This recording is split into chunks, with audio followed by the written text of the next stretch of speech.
नमस्कार प्रिय दर्शकों, स्वागत है आपका हमारे YouTube चैनल। दोस्तों, भगवान श्री कृष्ण वास्तुशास्त्र का विशिष्ट ज्ञान रखते थे। उन्होंने समय समय पर धर्मराज युधिष्ठिर को वास्तुशास्त्र का ज्ञान दिया। यह ज्ञान समस्त मानव जाति के लिए अत्यंत महत्वपूर्ण और कल्याणकारी है। श्री कृष्ण ने दो ऐसे पेड़ पौधों के बारे में बताया है जिनका भवन की सीमा में होना दुख एवं दरिद्रता लेकर आता है। ये वृक्ष घर के सामने होने से उस घर में निवास। दर्शकों, हम कहानी शुरू करें और आप इस वीडियो में खो जाएं। इससे पहले अगर आप हमारे चैनल पर पहली बार आए हैं तो हमारे YouTube चैनल को सब्सक्राइब करें। प्रिय दर्शकों, अगर आप भी भगवान श्री कृष्ण को सच्चे दिल से मानते हो तो कमेंट में सच्ची श्रद्धा से जय श्री कृष्ण जरूर लिखें। दोस्तों, निवास करने वाले लोगों की कभी उन्नति नहीं होती है। उन्हें हमेशा पराजय और निराशा का ही सामना करना पड़ता है। दोस्तों, वास्तुशास्त्र के अनुसार वृक्ष तथा पौधे हमारे भवन की सुंदरता को बढ़ाते अवश्य है, साथ ही ये वातावरण को शुद्ध रखते हैं। वृक्षों से सकारात्मक ऊर्जा का संचार होता है जो हमारे जीवन के लिए अत्यंत आवश्यक होती है। वृक्ष नकारात्मकता को कम करके वातावरण को अधिक सकारात्मक बनाने का कार्य करते हैं। घर के सामने शुभ पेड़ पौधे लगाने से घर में बरकत आती है। साथ ही ये पेड़ पौधे कई प्रकार के वास्तु दोषों को नष्ट करते हैं। घर के आंगन में खड़े वृक्ष देवताओं के समान हमारे घर की रक्षा करते हैं। इसीलिए हमारे पुराणों और शास्त्रों में भवन की सीमा में कुछ शुभ वृक्षों का रोपण करने की सलाह दी गई है। आज हम जानेंगे हमारे घर की सीमा में कौन से वृक्ष तथा पौधे होने चाहिए और कौन से वृक्ष नहीं होने चाहिए।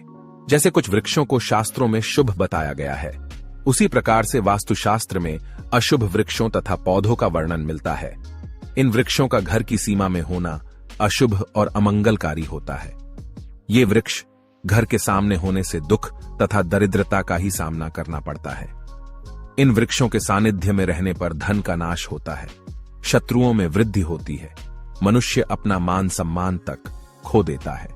इसीलिए यदि आपने भी जाने अनजाने में अपने घर के आंगन में अथवा घर के अंदर ऐसे वृक्ष तथा पौधे लगाए हैं तो बिना देरी किए उन्हें तुरंत हटा देना चाहिए। तो चलिए जान लेते हैं मनुष्य को कौन से पेड़ लगाने चाहिए और कौन से नहीं। सबसे पहला है पीपल का पेड़। किसी जलाशय के समीप पीपल का वृक्ष लगाने वाले मनुष्य को जो फल मिलता है वह सैकड़ों यज्ञों के समान होता है। जब पीपल के पत्ते उस जलाशय में गिरते हैं तो वे पिंड के समान होकर पितरों को तृप्ति प्रदान करते हैं। इससे सभी प्रकार के पितृ दोष समाप्त हो जाते हैं।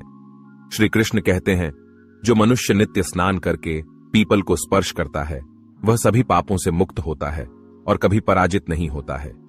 पीपल को स्पर्श करने से लक्ष्मी की प्राप्ति होती है और उसकी प्रदक्षिणा करने से आयु में वृद्धि होती है। पीपल की जड़ में श्री विष्णु, तने में शिव जी और अग्रभाग में ब्रह्मा जी स्थित रहते हैं। सोमवती अमावस्या के दिन पीपल को प्रणाम करने से जो फल मिलता है वह 1000 गाय के दान के बराबर होता है।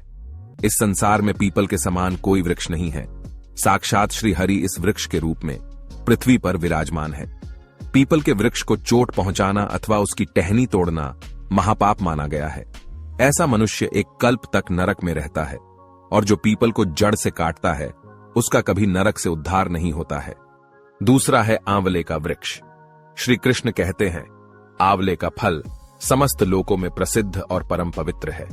आंवले को लगाने से स्त्री और पुरुष जन्म मृत्यु के बंधन से मुक्त हो जाते हैं। यह पवित्र फल भगवान विष्णु को अत्यंत प्रसन्न करने वाला एवं शुभ माना गया है। इसको खाने से सभी पापों से मुक्ति मिलती है।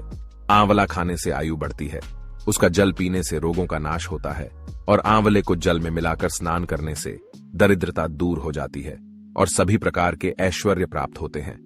जिस घर में आंवला सदा मौजूद रहता है उस घर में कभी दैत्य और राक्षस नहीं आते हैं। एकादशी के दिन अगर आंवला मिल जाए तो संसार के सभी तीर्थों से बढ़कर फल प्राप्त होता है। अपने केश में आंवला लगाने वाला फिर से मृत्यु लोक पर जन्म नहीं लेता है। जिस घर के सामने आंवले का वृक्ष होता है वहां पर साक्षात लक्ष्मी नारायण निवास करते हैं। तीसरा है अशोक का वृक्ष। दोस्तों, पद्म पुराण के अनुसार अशोक के वृक्ष में अप्सराओं का निवास होता है। यह वृक्ष शोक का नाश करने वाला तथा निराश को समाप्त करने वाला होता है। इस वृक्ष को घर के पास लगाने से घर में सुख शांति बनी रहती है। अशोक का वृक्ष शीतलता और यौवन प्रदान करने वाला होता है। मां लक्ष्मी ने जब देवी सीता के रूप में अवतार लिया था तब रावण द्वारा अपहरण करने के बाद उनका वास अशोक वाटिका में था। अशोक के वृक्ष ने मां सीता की बहुत सेवा की थी, इसीलिए मां सीता ने अशोक वृक्ष को यह वरदान दिया था कि जिस भी स्थान पर यह वृक्ष होगा वहां पर उनका सदैव ही निवास होगा। चौथा है पाकड़ का वृक्ष। पद्म पुराण के अनुसार प्रत्येक मनुष्य को पाकड़ का वृक्ष अवश्य लगाना चाहिए। यह वृक्ष लगाने से जो फल मिलता है वह महायज्ञ के समान होता है। कलयुग में मनुष्य यज्ञ नहीं कर पाएंगे, इसीलिए उन्हें एक पाकड़ का वृक्ष अवश्य लगाना चाहिए। पांचवा है नियम का वृक्ष। पद्म पुराण के अनुसार नियम का वृक्ष लगाने से सूर्य देव प्रसन्न होते हैं। नियम का वृक्ष आयु प्रदान करने वाला माना गया है। इसे घर के पास लगाने से नाना प्रकार के रोगों से छुटकारा मिलता है। मां लक्ष्मी को नीम के पत्ते अत्यंत प्रिय होते हैं, इसीलिए वह नीम के वृक्ष के पास निवास करती है। घर के सामने नीम के वृक्ष का रोपण करने से धन संपत्ति की प्राप्ति होती है। छठा है जामुन का वृक्ष। यदि कोई मनुष्य कन्या प्राप्ति की कामना करता है तो उसे जामुन का वृक्ष अवश्य लगाना चाहिए। पद्म पुराण के अनुसार जिस मनुष्य के घर के सामने जामुन का वृक्ष होता है उसके घर में कन्या का जन्म होता है, जो कुल का गौरव बढ़ाती है। सातवां है बेल का वृक्ष। पद्म पुराण के अनुसार बेल के वृक्ष में भगवान शिव और गुलाब में देवी पार्वती का निवास है, इसीलिए अगर बेल के वृक्ष के पास गुलाब का पौधा लगाया जाए तो शिव पार्वती का आशीर्वाद प्राप्त होता है। उस घर में कभी दुख दरिद्रता नहीं आती है, उस घर में कभी अकाल मृत्यु नहीं होती है और कोई स्त्री विधवा नहीं बनती है। आठवां है नारियल का पेड़। नारियल का पेड़ लगाने से पुरुष अनेक स्त्री का पति बनता है। नारियल किसी भी धार्मिक अनुष्ठान का आवश्यक अंग होता है, यह अत्यंत शुभ माना जाता है। घर के आंगन में नारियल का पेड़ होने से उस घर में हमेशा शुभता होती है और उस घर के सदस्यों का समाज में बहुत मान सम्मान होता है। सुंदर पत्नी की कामना करने वाले मनुष्य को अनार का वृक्ष लगाना चाहिए। पलाश का पेड़ ब्रह्म तेज प्रदान करता है, इसीलिए इसका रोपण अवश्य करना चाहिए। वंश वृद्धि और संतान प्राप्ति की कामना करने वाले मनुष्य को अंकोल का वृक्ष अवश्य लगाना चाहिए। अगर मनुष्य किसी बीमारी से पीड़ित है तो उसे खैर का वृक्ष लगाना चाहिए। खैर का वृक्ष लगाने से बड़े बड़े रोग नष्ट हो जाते हैं। ये वृक्ष आरोग्य प्रदान करने वाला होता है। कुंद अर्थात मोगरे के पेड़ में गंधर्व निवास करते हैं, इसीलिए इस पौधे का रोपण अपने घर के पास करने से कार्यों में सिद्धि और शुभ फलों की प्राप्ति होती है। खासकर कला के क्षेत्र में काम करने वाले लोगों को यह पौधा अवश्य लगाना चाहिए। यदि किसी मनुष्य को चोर और लुटेरों का भी सता रहा है तो उसे अपने घर के पास बेंत का वृक्ष जरूर लगाना चाहिए। यह वृक्ष चोर लुटेरों को भयभीत करता है और घर की रक्षा करता है। चंदन और कटहल के वृक्ष पुण्य और लक्ष्मी प्रदान करते हैं। इन वृक्षों का रोपण करने से दुख दरिद्रता समाप्त हो जाती है। केले का पेड़ भी बहुत शुभ होता है और यह घर में सुख समृद्धि और खुशहाली लाता है। केले के पेड़ में भगवान विष्णु का वास होता है, इसलिए घर में केले का पेड़ होने से घर में धन की कमी नहीं होती है।